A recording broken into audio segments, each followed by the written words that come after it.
And now, here's another episode of On Campus with your host, Coach Mark. Hey, it's Coach Mark here. Welcome to another episode of On Campus. That's where I go across the country and go out and do podcasts with Division I coaches, and I ask them all kinds of questions. Why? Because I want you to get great information and be able to help your career. So today, yes, look where I am. I am on the campus of West Virginia, and I'm here with one of the most respected coaches in all of college baseball, Randy Mazey. In this podcast, Randy talks about the recruiting process. He's been around the game for so long. He talks a lot about how the game has changed. He talks about how you get recruited, what a Power 5 school like West Virginia looks for. You're going to get so much great information here today. So without further ado, let's get right to the podcast with Coach Randy Mazey.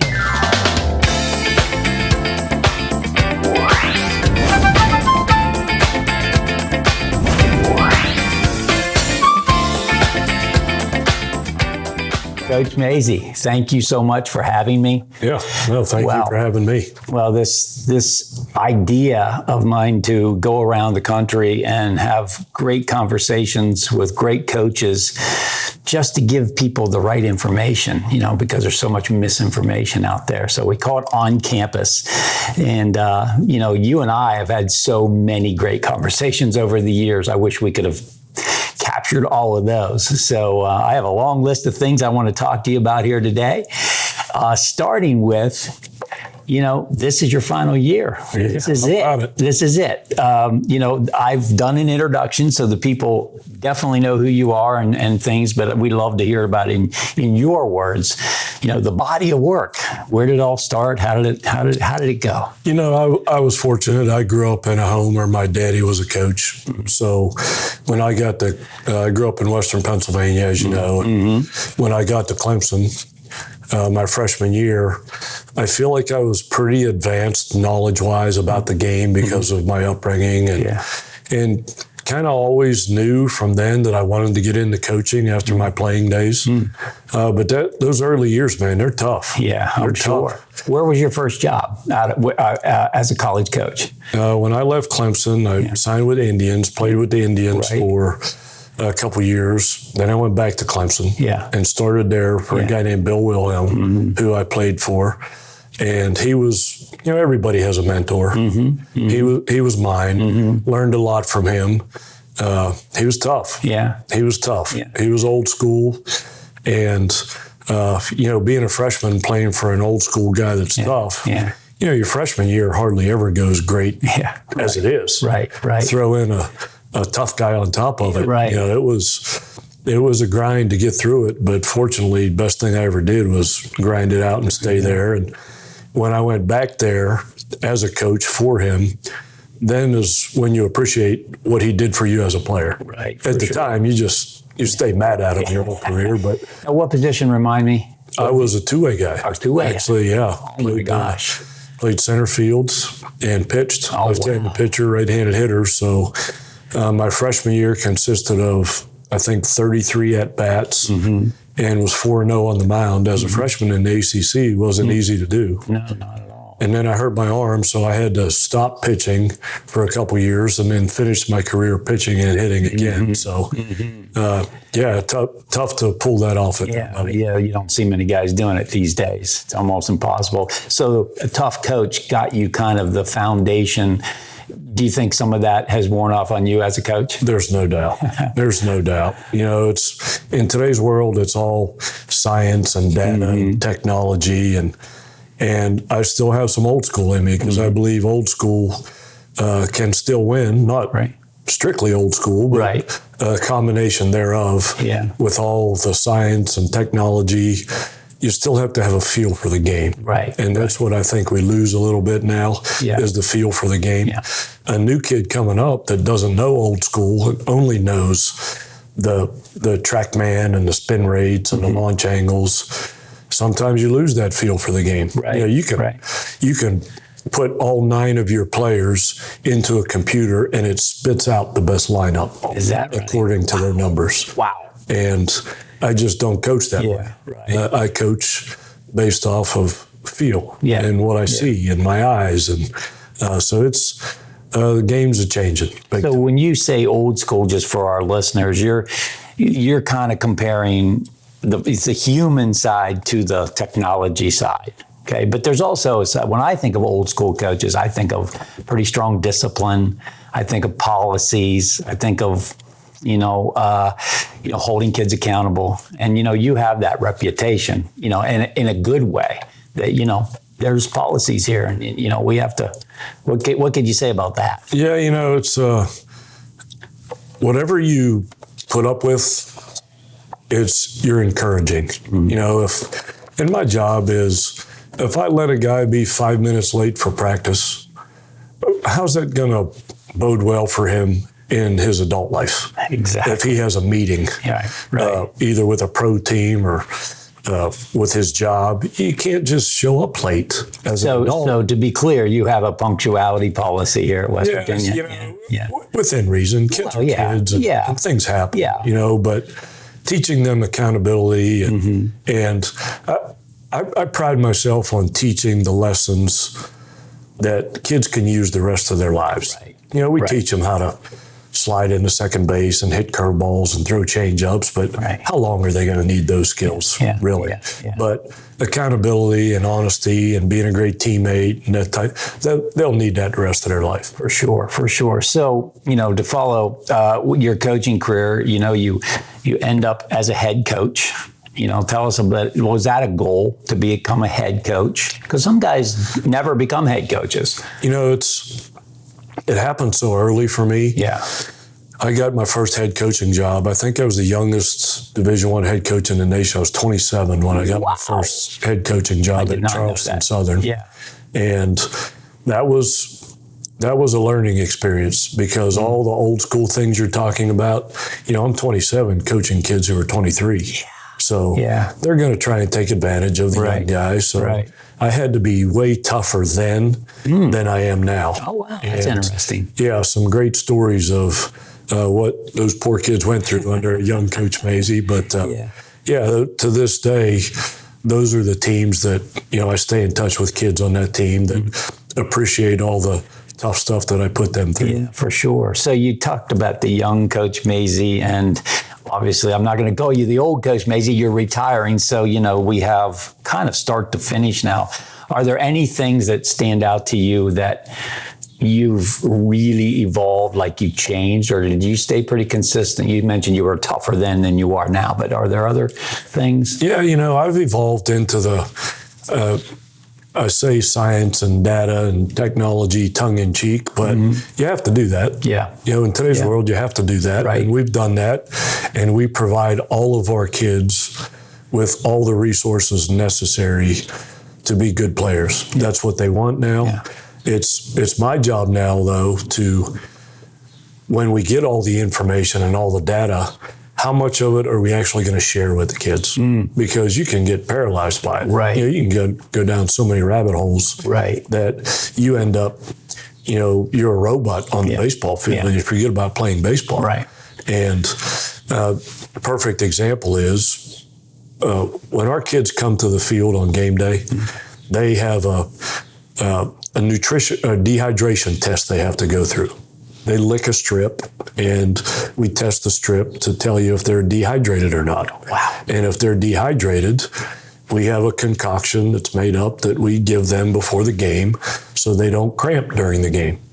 And we've done that to kids, and I'm like, this kid hasn't had a hit in a month. He's not going to cramp during the game.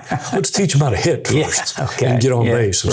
Then we'll teach him how not to cramp. Okay. So with all the technology and all the science, you got to still be a baseball player. Right. That's what it comes down to. You got to be a baseball instinctual player. Yeah. So it's the old school in me that still wants them to be good baseball players and not guys that are worried about the technology. Right. So we have a lot of people listening to this that are parents. We have coaches, obviously players. They're trying to figure this thing out, right?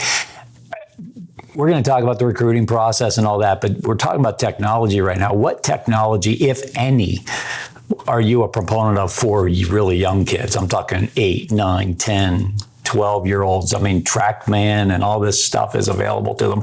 Launch angles you mentioned, exit velocity. Should they be paying attention to that? Not at a young age. Okay. They need to learn the basic lessons of baseball first. Right. I mean, who cares at 8 years old if you can hit a ball 80 miles an hour? In the big scheme of things, a lot of parents. I know. I hate to say it. That's the truth, but you lose sight of exactly what I'm talking about. Right. Being a good teammate and being a good team player and understanding that, if you're a pitcher, throw strikes. You don't have to spin it at a particular rate. Just go throw strikes. Learn how to pitch first, and then you can use the data and the technology to improve in some areas that you need to improve in. Mm-hmm. But learn how to be a baseball player first. Yeah, I think that's great advice. But the problem, I think, is, they're watching games on TV. They're seeing spin rates, they're seeing velocity everywhere, and they want to emulate all that. And I just think I agree with you, it gets caught up. But, I want to deliver a message to the people like, focus on the right stuff. If you're a parent measuring the spin rate of your 8-year-old son, you're probably going down the wrong road, I would think. Well, the problem is that kids can do well in technology and not do well in a game and feel like they've accomplished something. Right. And that's the problem, because failure is a necessary part of success. Right. And if you have a guy that's spinning the ball or throwing certain velocity but gives up 3 runs in his first inning, he could look at the technology and think he had a great game. Exactly. And not learn from it. Yeah, exactly. But if you look at the box score and saw that you walked 2 guys and gave up 3 hits, it doesn't matter how hard you were throwing. Right. That was a failure you need to learn from. But if a kid takes that failure and thinks he did great, he's setting his development backwards. Yeah. So you need to focus on the right things. And this is probably some of the most old school stuff you've had in these podcasts, but that's what I believe in. It's obviously working, and I agree with a lot of it. One of my things is, and I want to stay positive on this, but I really have a passion to give people information that I think could maybe change the direction of their career. And one word that I use a lot, and I just want to get your take on, is the word fun. Now, I just watched you guys practice. Kids were loose and having fun and yelling stuff and getting on their teammates and stuff. And, that comes from the top down. There are kids playing travel baseball, not having any fun. There's kids getting in the cars with their parents, not having any fun. So, you have a young ball player coming up through, give me some info on fun. Like, how do you view that? That's one thing I've always said when I was a coach. That's the part of the game that I refuse to take out of the game. Mm-hmm. If you play at West Virginia or any place I've ever played, it needs to be a fun place to play. Yeah. Because it's a game. Yeah. I mean, seriously, we're talking about a game. And kids are simple creatures. Yeah. When they're young kids growing up, when I give my parent seminars that I give a lot of, which are phenomenal. You've done it for our organization. And back when I was running a program, people are still talking about it. 80% of all young boys quit playing baseball by the time they're 15. And that's a staggering number. That's 4 out of 5 kids that quit playing. Yeah. And the reason they quit is for 2 reasons. Kids are simple creatures. They want to have fun and they want to have success. Yeah. As a parent or a coach, you can help them do that. Mm-hmm. You can help them have fun. You can help them have success by doing the right things. As soon as one of those 2 needs aren't met for a kid, he's going to quit. Yeah. And I don't blame him. Yeah. I mean, if you're an adult listening to this and you take up a new hobby that you've never done before and you start doing it and it's not fun and you're not any good at it, why would you keep doing it? Yeah. Yeah. But we expect our kids to keep grinding through when it's no longer fun for them. Right. A game turned no fun. Yeah. Something wrong with that picture, right? And it's not the kid's fault. Right. It's the fault of the adults that are taking the fun out of it. So just to kind of drill down on that, and I don't mean to put you on the spot, but can you give me some examples of what taking the fun out might be, Absolutely. Okay. In our game, there are teachable moments and non-teachable moments. A non-teachable moment in baseball is the walk from home plate back to the dugout after you strike out, or right after a kid makes an error, or when you take a pitcher out of the game. When there's emotion involved, that's a non-teachable moment. Gotcha. Baseball is such a game of failure. Mm-hmm. It's such a game of failure. As everybody knows, the best hitters in the world are failing 70% of the time. Right. Yet we expect our young kids to be perfect at this game. Nobody's ever been perfect at baseball. Right. So they're going to fail. The problem is if they fail and feel bad about failing and somebody yells at them on top of that, they will never, ever enjoy the game again. So failure is one of the best teaching tools there is in our game, yet people fail to see it because everybody just wants to win. Yeah. That's the problem. Yeah. So when a kid strikes out, when he gets back to the dugout, that failure is an opportunity for him to learn how to be a better player. Right. Instead of yelling at him. Right. There's a concept that I talk about in my parent seminars that is going to be preposterous when adults hear this. Unconditional love. Mm-hmm. We all love our children unconditionally. But I've read the research on what the kids are saying. Mm-hmm. If your son has a great game and gets 3 or 4 hits and makes a couple great plays, and he gets in the car after the game and you're all in a good mood and you stop for ice cream on the way home, that's great. But the next day, when he goes 0 for 4 and strikes out 3 times, you don't stop for ice cream, and you can hear a pin drop and you yell at them. The kids perceive that as, my parents love me a lot more when I get hits. Wow. Wow, it's heavy. It's hard to hear, but it's true. It's true. Yeah. It's true. That's what parents do. Yeah. So now all the kid is thinking about is, I just want to please mommy and daddy. Right. And that pressure to have during a baseball game, that's why kids are quitting, because of the pressure that adults are putting on them to be perfect at a game you can't be perfect at. I mean, this is such an important topic. So I want to take that to another level. Where does that, I know it's coming from the pressure.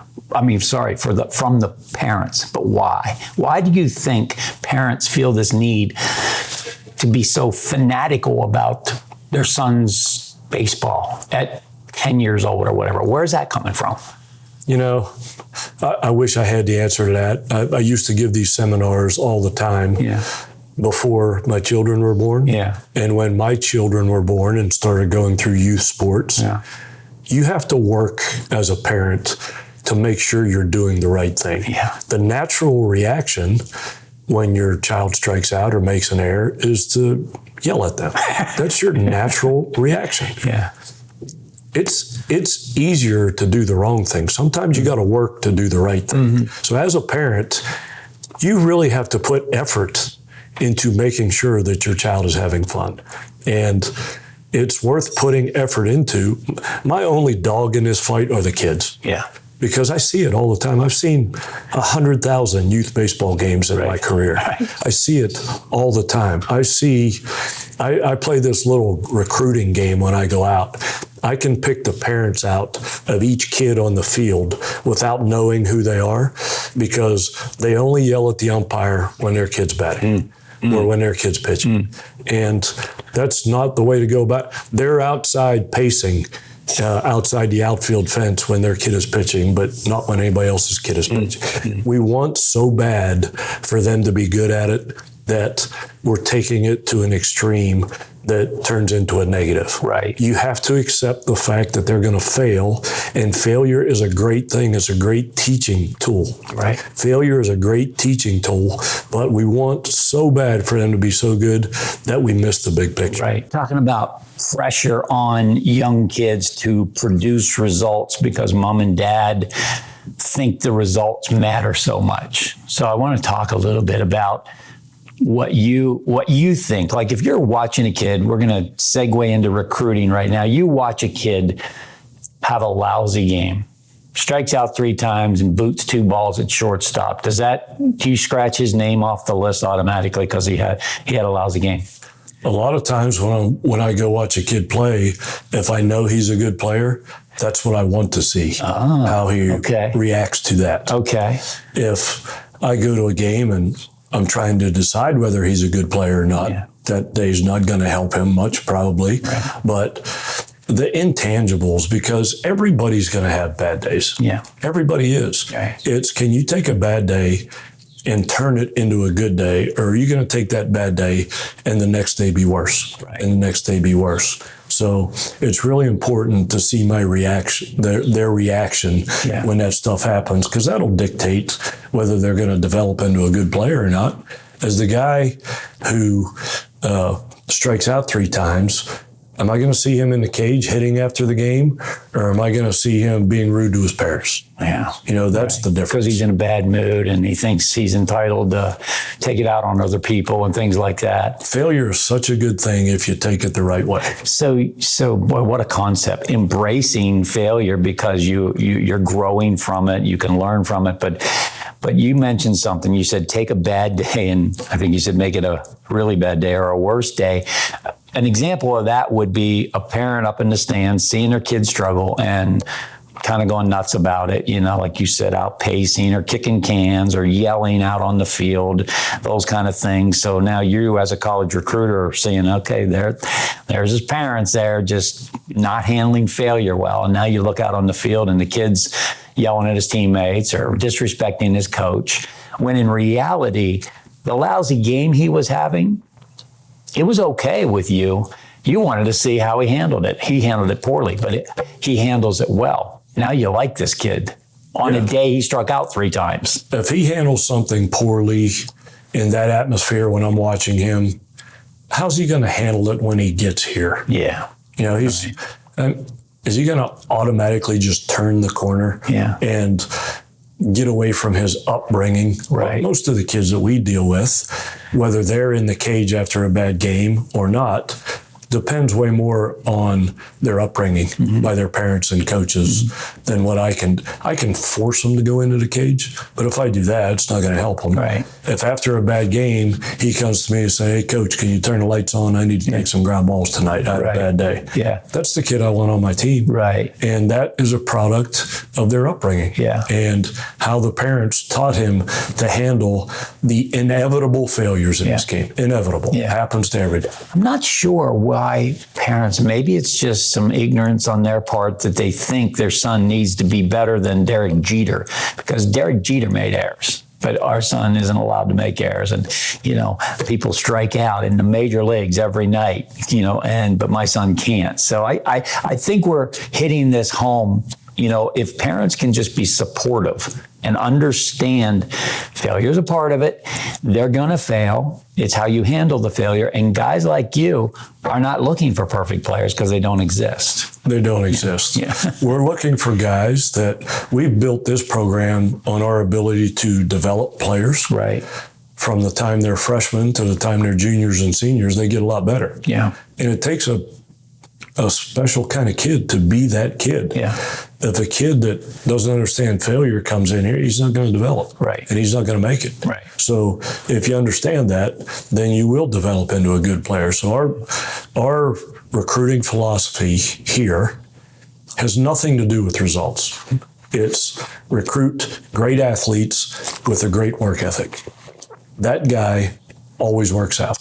Great athletes with great work ethics. That always works. Well, you just hit on a topic that I really want to drill down on, and you're talking about great athletes. I think it's the most underrated thing for these parents and their kids. They're getting lessons like crazy to hit and pitch and velo programs and all this stuff, but they're not. A lot of them are not developing as athletes. I was just watching some high school kids yesterday, and they don't really look that athletic. They look weak, kind of frail. Now, yeah, they're young, but if they were training on athleticism, they would look and move differently.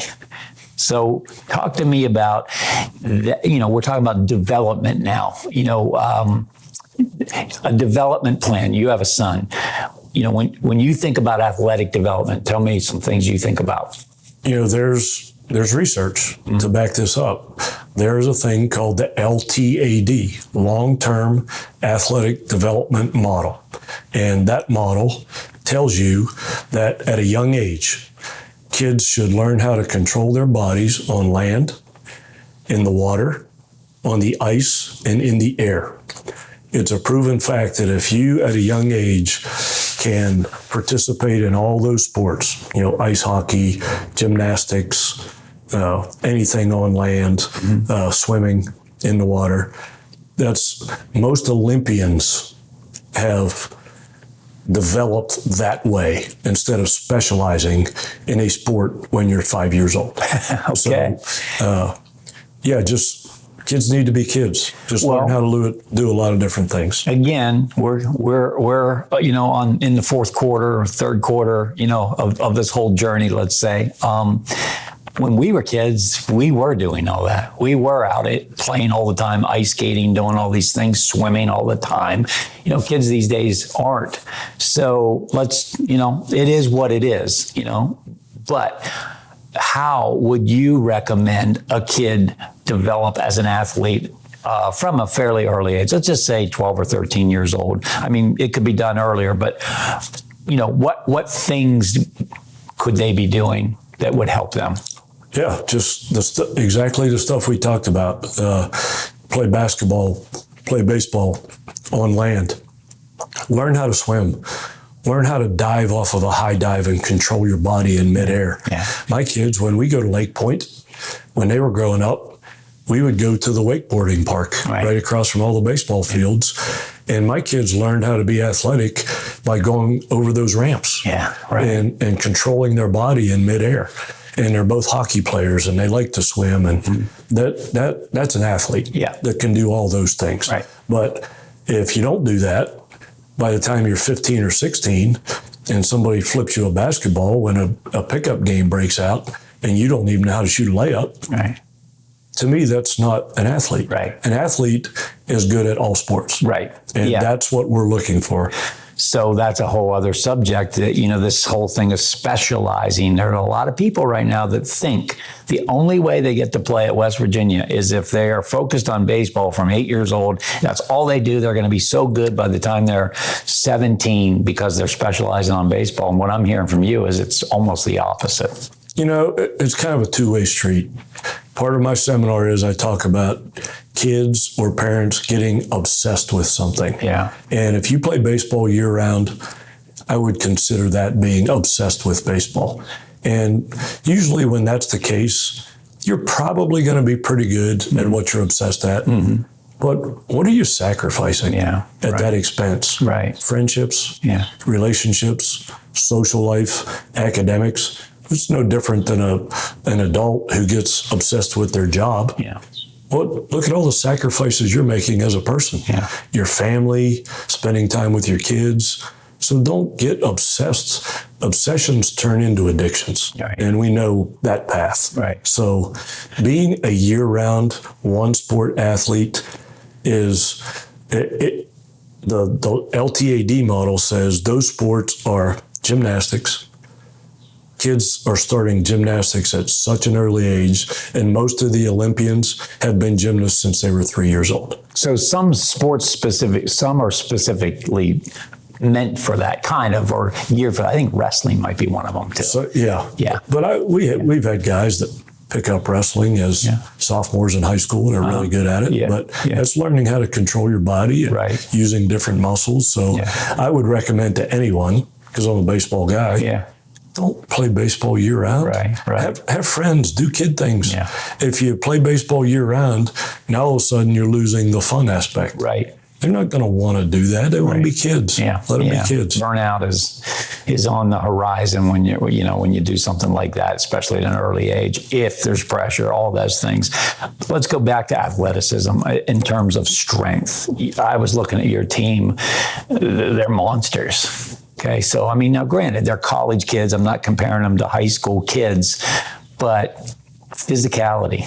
A lot of people, I remember when I first got into this thing, I kept hearing the word physicality, and guys would come over and you'd say, I like that little shortstop of yours, but I don't think he's physical enough to play here. And I remember thinking, what are we talking about? I thought that was for football, not baseball. But you guys are into physicality.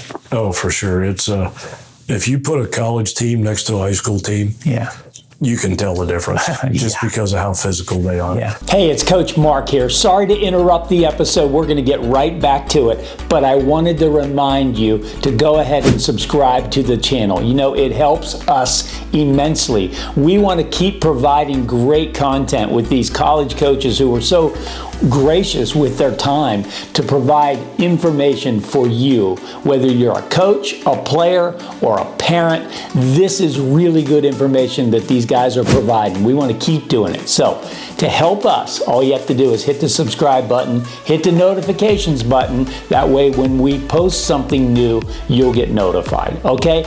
I thank you in advance. Now, let's get back to the show. If you put a college team next to a team in AA or AAA, you can tell the difference there too. Right. If you were to ever walk on a Major League Baseball field and see the size of those guys, I'm not talking about the height. Right. I'm talking just about the size. Thickness, They get the most out of their body. Right. And it's strength, it's speed, it's recovery now, which is a huge thing in our program. How are you going to recover from one day to the next?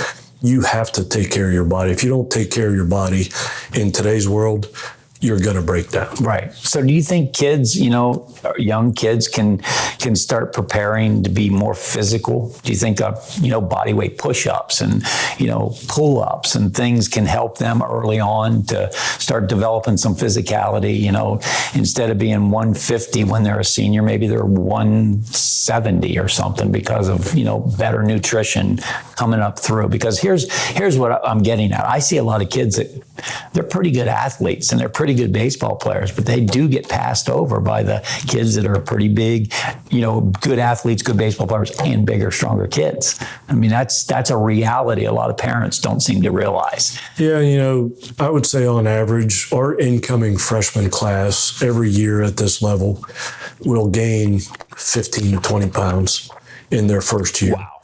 So it's as much as they try in high school to be physical.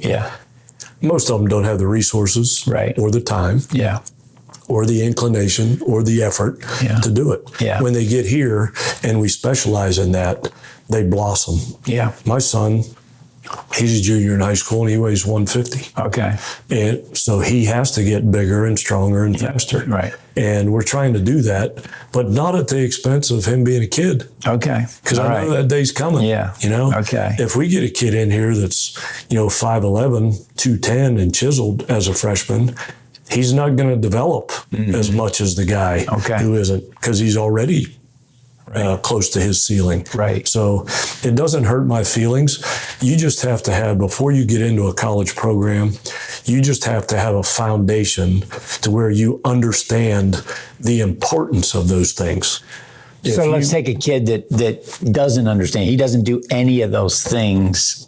If he were even to get here, he'd have a very steep learning curve. He would. That's what we tell all the kids who commit to us early on. Start the foundation now of understanding the importance of this stuff. Right. If you understand the importance, then you'll enjoy it when you get here. Right. If people make you do it, then you're always going to be butting heads with the people that are making you do it. But teach them why this is important and how it's going to translate so they can enjoy that aspect of it. Yeah, you mentioned nutrition. I mean, these kids, I don't think they're too young to be learning how their body works and why certain things help performance and certain things hurt performance. Do you guys still do the sleep thing here for a while? You guys were doing that? Oh, yeah. Well, our kid wears a wearable device on his wrist, every kid in our program, and it tells you his sleep levels every night, what time he went to bed, what time he woke up, how many times he got up in the middle of the night, what his recovery is from one day to the next based on how much he put his body through. We do a ton of that stuff. Because it all impacts performance. And you guys are paid to win. There's no secret about that. So you don't want kids here trying to help you win games that are not hydrated, not on good nutrition, and not getting any sleep. Yeah. Which is a lot of high school kids right now. Yeah. I hate to say it. And that's okay to be that way. But just have a foundation to where you understand that playing college baseball is not free of obligations. Yeah. Your obligations, when you come to this level, you have to eat right. Yeah. You have to get bigger, stronger, and faster. Yeah. You have to sleep right. And I never forget the first day we passed out the wearable devices where we monitored what time they went to bed. Right. You look around the room and a couple of kids are thinking, you could just see it in their eyes. Well, I didn't come to college for my coach to know what time I went to bed. Right. That's never going to work. But another kid beside him is saying, you mean this is going to make me a better baseball player? Mm-hmm. Can I wear one on both wrists? What else you got for me? Right. That's the kid that's going to develop. Right. The kid that's resistant and going to try and find ways to get around the system. They're never going to develop. Right. I mean, that's just golden information. So what I'm hearing you say is be aware, maybe lay a foundation. Don't give up your childhood trying to be a pro mentality athlete. You guys are treating this like professional baseball at this level. You're at the highest level of college baseball. So we get that, but having a foundation, even things like, exercise, weight training and things. I like kids to learn technique. Even if they're not going crazy with it, both my kids played Division I baseball, and when they got there, it wasn't a steep learning curve for them because they knew the technique. Their strength coaches are like, okay, you've done some power squats before, I can see, and stuff like that. Yeah, but like you said too, there's a lot of misinformation out there. Yeah. You can get with the wrong person. Right. They teach you the wrong stuff. Right. But I'm not asking kids who are 10th graders to just flip a switch and automatically be a 10 out of 10 in nutrition. Right. It's not realistic. No. But work your way into it. Yeah. Focus on your pregame meal for a little while. Yeah. And once you get used to that, then focus on your postgame meal. Right. And then all of a sudden you're developing really good habits. Yeah. And the same way with lifting and running and recovery and sleep and all that. Just gradually work your way into it so when you do get here, it's not hitting you like a ton of bricks. Right. Because things go fast on these kids when they get here. And your head can spin if there's too much information. So you need to be prepared when you get to this level. So let me put you on the spot, though. A kid that has laid that foundation, you do your homework on a high school kid, and this kid's a really good baseball player, getting it done in the classroom, but you also know that he is watching some of these markers. He's sleep. Like you've had conversations with kids and he says, yeah, I'm really into nutrition. I mean, wouldn't you say that kind of swings odds in his favor a little bit more in your view of him? Oh, there's no doubt. Okay. There's no doubt because it's just a screaming example of his desire to be good. Right.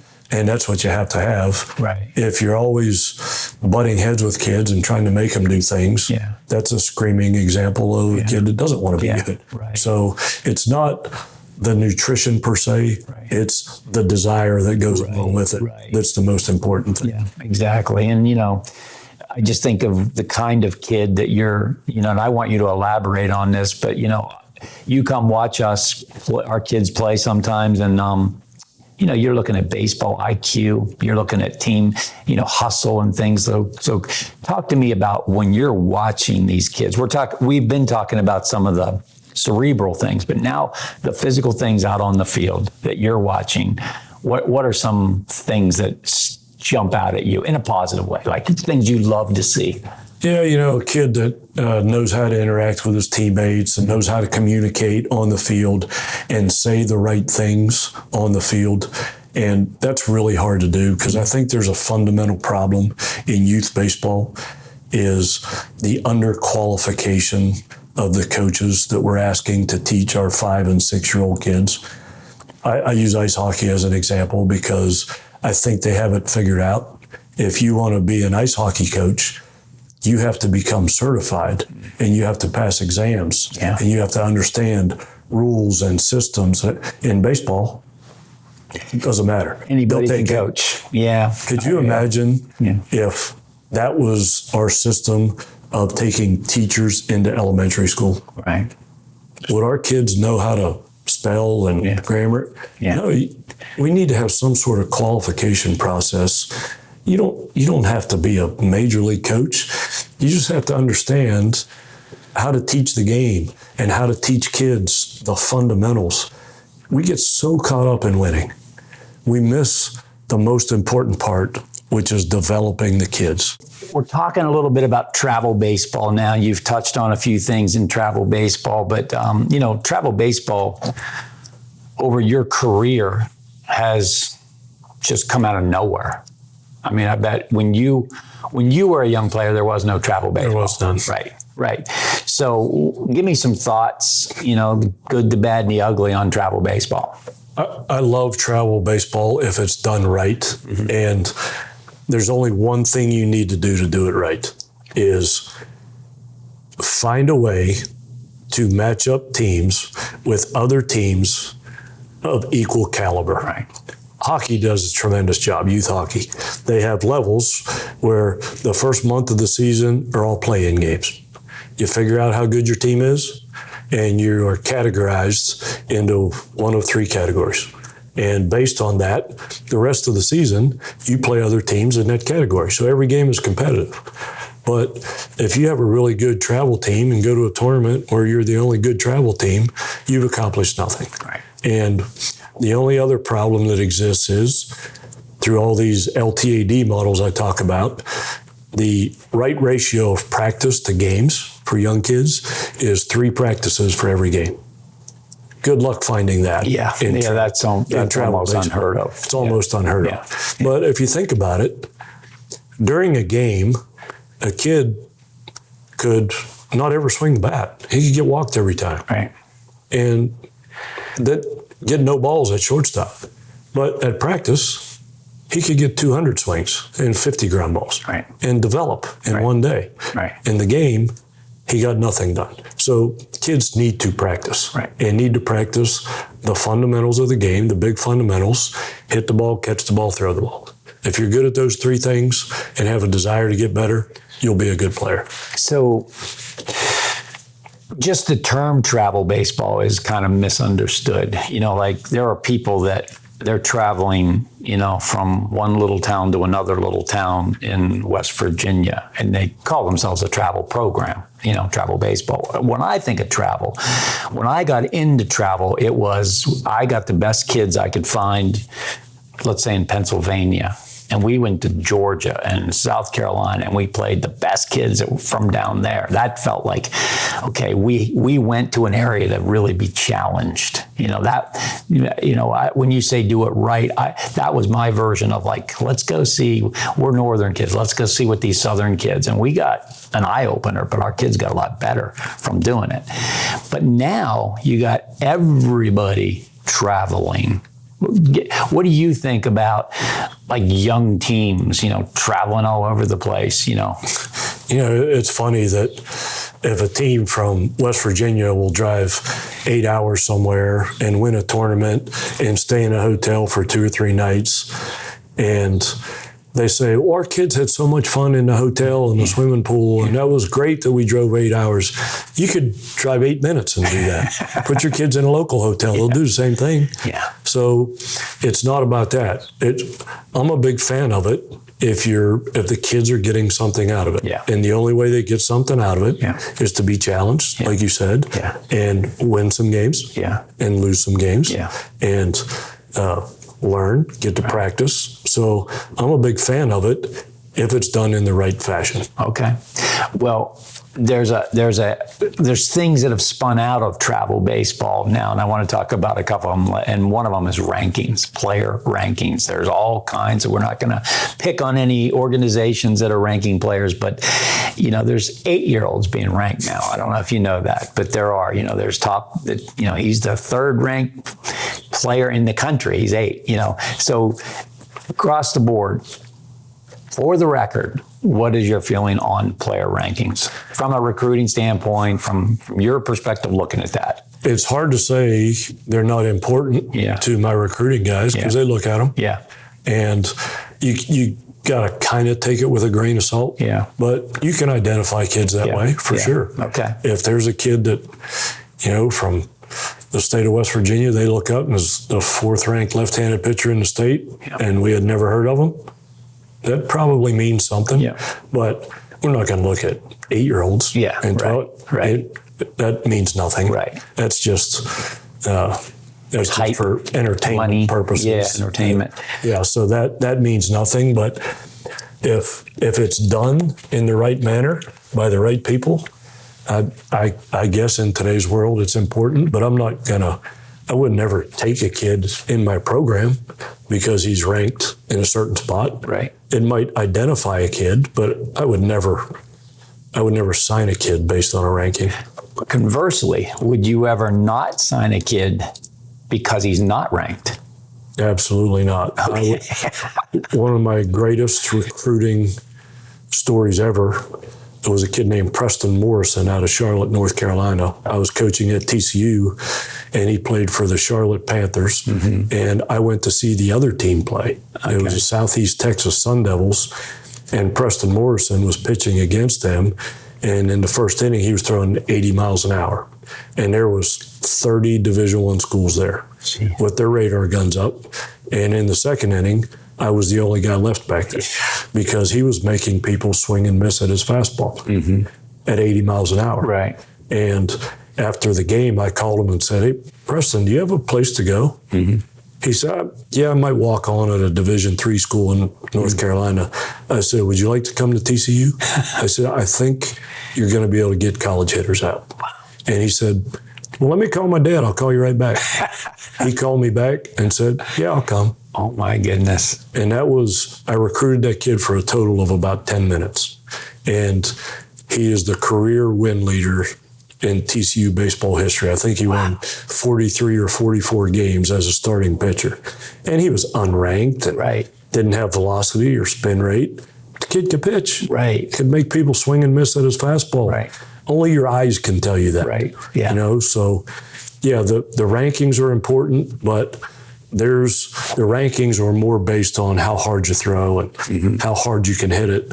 They're not as much based on who the best players are. Right. So we look at them, but I'm not going to make decisions based on that. Makes total sense. And there's other kids. I've seen a lot of kids that were really, really good. They just never went anywhere to be evaluated to even get on ranks. In other words, there's kids that go into some of these events, 30 times to just keep getting their rankings up. There's other kids that have never gone to them at all. But to my point is, if you see that kid that's never done it, he's not ranked, he's not on anybody's radar, but you like him, come on, let's go, kid, right? You'll take him. But the problem is so many people are into the rankings. Yeah. So many schools, I think, that recruit are into the rankings. Yeah. And if you're a kid that maybe can't afford to go to travel to all these places, how are you going to get seen? Yeah. You're going to have to go out there and be proactive and go to a camp at West Virginia or a camp at Penn State and be seen on a field with coaches where spin rates don't matter. You're just playing baseball. Right.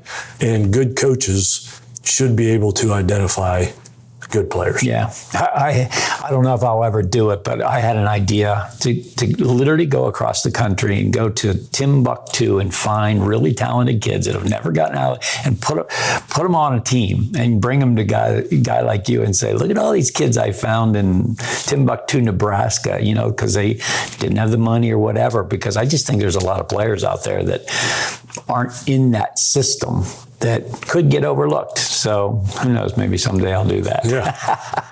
We would not, this would not be a complete interview or podcast if we didn't talk a little bit about the transfer portal. A lot of the people listening probably don't understand the magnitude it's having on college baseball. If they're the parent of an 8-year-old or a 12-year-old, they're not impacted by it at all yet. But I know the high school kids are really being impacted by the transfer portal. So let's get the good, the bad, and the ugly from you on that. I'd love to hear your take.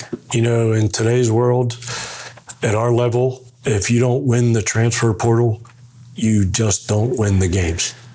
You have to win the portal. Wow. And we've done that here. Yeah. We've had a lot of success in the transfer portal, and it's a real thing. Yeah. It's sort of becoming accepted now, isn't it? For the first couple of years, it seemed like everybody was just trying to figure it out. Now it's like a thing. Oh, yeah. It's a thing. It's one of the main ways we recruit now. Is that right? Oh, yeah. Absolutely. And it's tough for a lot of people. And I like the idea, I always have, of kids having the ability to transfer. Okay. I've always believed in that because on every team, there's some kids that are probably in over their head. Yeah. Yeah. And they need to go somewhere else. Right. And I believe those kids should have the ability to do that. Yeah. And so the transfer portal is good for 90% of the kids. It's the 10% that ruin the name of the transfer portal. The schools that are stealing players off of other teams' rosters. I mean, that's sort of getting like travel baseball where, you know, they're looking across the way and going, let's get that kid. Yeah, you know, the thing I hate about the transfer portal, like I said, you have to have it. You're not going to win the games. Right. But the thing I hate about it is, what are we teaching these kids when they become adults? Yeah. If you go somewhere and don't like it, you're just going to quit and go somewhere else. Yeah. You can't do that. Well, you talk about you grinding it out. If you would have had the transfer portal, you probably wouldn't have done it, but you had a tough coach. You know, in a weak moment, you might have said, I'm out of here. There's no doubt. Okay. There's no doubt. Yeah. But fortunately for me, looking back on it, that didn't happen. Right. Because I had to learn how to grind it out. And you didn't really have the option. And the problem with travel baseball is, and you know, you've been in it, a kid goes and plays for your team, and you go to a weekend tournament and he sat the bench 2 games. Yeah. He's going to quit and go join another team. Yeah. Because they just don't like when things don't go well. Right. And what is he learning? Yeah. What is that kid learning? Yeah. So just like backup quarterbacks in football, how many backup quarterbacks are actually going to stay at the school that they're at and try and win the job? Try and earn the job. Because there's somewhere they can play, probably. You know, there's somewhere they can go and play. They can get off the bench and play, but they have to quit here to go do that. The thing that I would tell kids in the transfer portal, if you go somewhere, even if you're not playing, if your coaches believe in you, stay there. Yeah. If they believe in you, stay there. Right. If a coach has a conversation with you and says, I don't know that you're ever going to play here, get in the portal. Right. But if a coach says, man, that was a tough year, but I see your development. Right. You're getting there. If a coach believes in you and then you transfer, you just started your career over again. So you've wasted that time. Right. And like I said, when you become adults and have to support a family, what if you don't like your job? Quit. You support a family. You got to learn how to deal with things that don't go your way. I agree. Now, a lot of the kids entering the portal are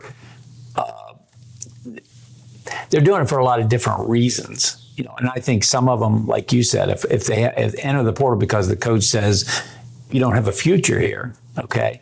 But if a kid gets in the portal because he doesn't like the coach, that's where kids are getting in trouble, I think. Yeah, there's no doubt. Okay, and it's rampant. Yeah. But you know, we've got a couple kids on our team who played Division II baseball last year, and they got in the portal, and we signed them, and they're having a great experience here. And to me, in that situation, a coach in that situation should probably support that kid. Right. That was the best thing for those kids. Right. Might not be the best thing for the coach's team, but it was the best thing for the kids. Because they might be a late bloomer. Maybe out of high school, they weren't a Division I prospect, and they go to a D2 school and grow 6 inches, add 10 mile out of their fastball, and you're looking at them going, that kid can help us. Yeah, and our D2 kids on our team right now are having tremendous experiences that they wouldn't have had at their last school. Right. So if you're playing for the right coach, that coach should encourage you, Right. instead of trying to block you from going somewhere. Right. Well, certainly everybody is trying to adjust to it. Some people are, adjusting and in different ways. The one thing I wanted to touch on, though, is for high school kids. To me, I hate to use the word hurt them. It's changed. When Christian was coming through, you were mostly looking at high school kids. He was competing with high school kids for a spot. Now you guys are saying, okay, I got a high school kid, and I got this kid over here in college, and he's hit 320 last year. He can come in here right now and help us. I think you take that kid over the high school kid a lot of times, right?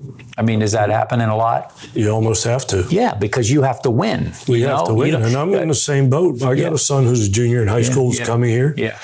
His freshman year, if he's not a great player or things don't go well, the coaches here are probably going to go in the transfer portal and sign a better player than he is. Yeah. But what I have to believe in as a parent is that he's in the right spot with the right people who are going to develop him, and don't worry about the people around you. Yeah. Worry about yourself. Yeah. If you do what you're supposed to do, beat that kid out. Yeah, right. Beat him out. Yeah. Earn it. Yeah. Work for it. Right. Don't just run away from it. Right. Work for it. Okay. And when my son's 35 years old, the fact that he worked for something is going to serve him a lot better when he's 35 and has his own family than the fact that he bailed and went somewhere else. Right. So it always, no matter all the fluff and signing of the hype and the big, highly ranked guys, it always falls to the best baseball players. Right. It always comes down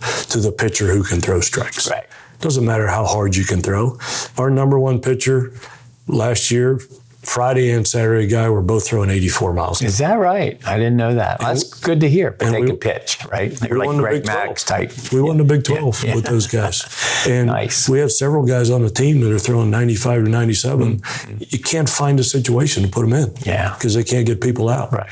So no matter what happens, be a good baseball player. That's who it always falls to. Yeah.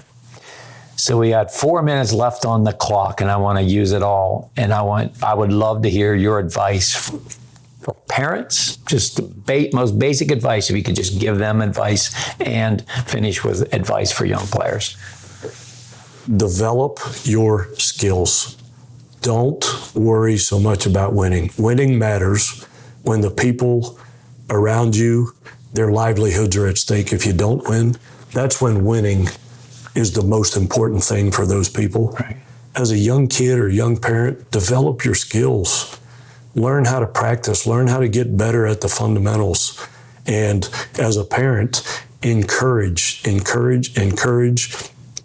Make sure you never take the fun out of the game. Yeah. Once the fun's out of the game, pretty hard to get it back. Yeah. It's pretty hard to get it back. Don't burn them out.